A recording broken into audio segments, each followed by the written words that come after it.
نحمدہ ونصلی علی رسولہ الکریم، بسم اللہ الرحمن الرحیم۔ ناظرین، ہم نے کسی گزشتہ ویلاگ میں اس امر کی نشاندہی کی تھی کہ بچوں کی نگرانی اور والدین کا باہمی تعلق کے کیا اثرات ان کی اخلاقی زندگی پر مرتب ہوتے ہیں۔ آج کی اس ویلاگ میں ہم امریکہ میں مردوں کے مذہبی اعتقادات اور اس پر عمل کرنے کے تعلق کے بارے میں بیان کریں گے کہ اس کی وجہ سے ان کے اخلاقی اعمال پر کیا اثر ہوتا ہے۔ اس ضمن میں ایک بہت ہی اہم تحقیق الفرڈ کنزے نامی سائنسدان نے 1953 میں کی تھی۔ اس نے 2 کتابیں، ایک امریکن سیکچول بیہیویئر ان میلز اور امریکن سیکچول بیہیویئر ان فیمیلز کے نام سے لکھی تھیں۔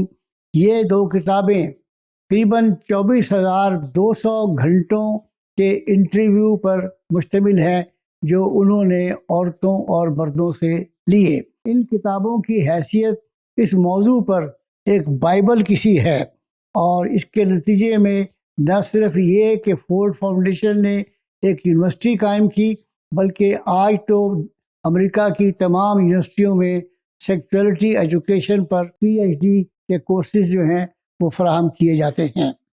ناظرین، ہمارا موضوع جو تھا وہ یہ ہے کہ مردوں کے مذہبی اعتقادات اور اس پر عمل کرنے کا ان کے جنسی رویے پر کیا اثر پڑتا ہے۔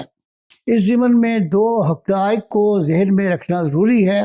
وہ یہ کہ اگرچہ شادی اور نکاح ایک آسان ذریعہ ہے اس جبلت کی تسکین کا، تاہم مردوں میں شادی بیاہ کے بعد ان کی ہوس جو ہے وہ بڑھ جاتی ہے، جبکہ عورتوں میں اس کے برعکس عمل ہوتا ہے کہ ان کے اندر اس قوت کی کمی واقع ہو جاتی ہے۔ ناظرین، آپ کے سامنے اس وقت ایک گوشوارہ ہے۔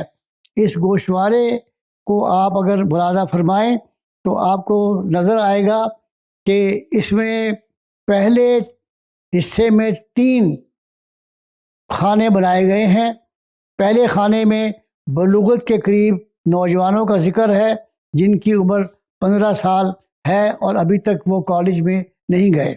دوسری کیٹیگری 16 تا 20 سال کے بچوں کی ہے جو کالج میں پڑھ رہے ہیں، اور تیسری کیٹیگری 21 سے 25 سال کے لڑکوں کی ہے جو غیر شادی شدہ ہیں اور وہ یونیورسٹیوں میں پڑھ رہے ہیں۔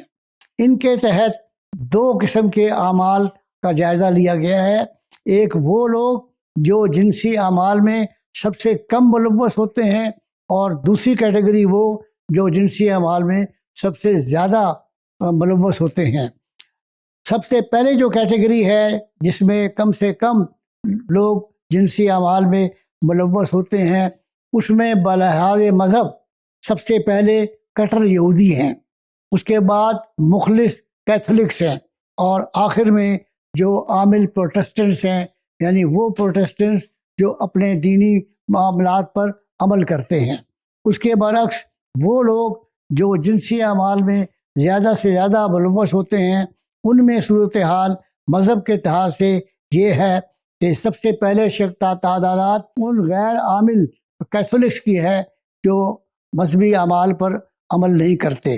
نمبر 2 ان پروٹسٹنٹس کی ہے جو مذہبی اعمال پر عمل نہیں کرتے، اور تیسرے نمبر پر وہ یہودی آتے ہیں جو یہودی تعلیمات پر عمل نہیں کرتے۔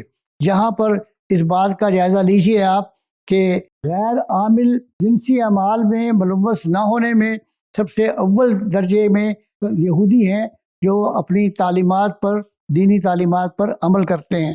اس کے برعکس تیسری کیٹیگری جو ہے وہ یہ ہے کہ سب سے زیادہ وہ یہودی جو ہیں وہ بے روی کا مظاہرہ کرتے ہیں جو اپنی دینی تعلیمات پر عمل نہیں کرتے۔ ناظرین، ہم تفصیلات میں نہ جائیں، ہمارا مشورہ یہ ہے کہ آپ ہماری کتابیں جو ہیں وہ مطالعہ کریں۔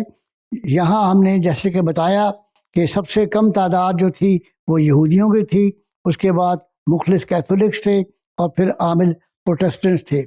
ناظرین، اس گفتگو کو ہم اس طریق پر سمیٹ سکتے ہیں کہ ان اعداد و شمار پر عمل کرنے سے یہ پتہ چلتا ہے کہ انسان کے مذہبی خیالات اور عمل کا ایک براہ راست اثر جو ہے وہ ان اعمال پہ پڑتا ہے جس کا تعلق اس کے اخلاقی زندگی سے ہے۔ اس تناظر میں جب ہم آج کی امت مسلمہ کا جائزہ لیتے ہیں تو ہمیں اس بات کے اظہار میں کوئی باک نہیں کہ ہم یہ کہیں کہ امت مسلمہ کی زبوں حالی کی وجوہات دین سے بیزاری یا بہت حد تک عمل نہ کرنے سے ہے۔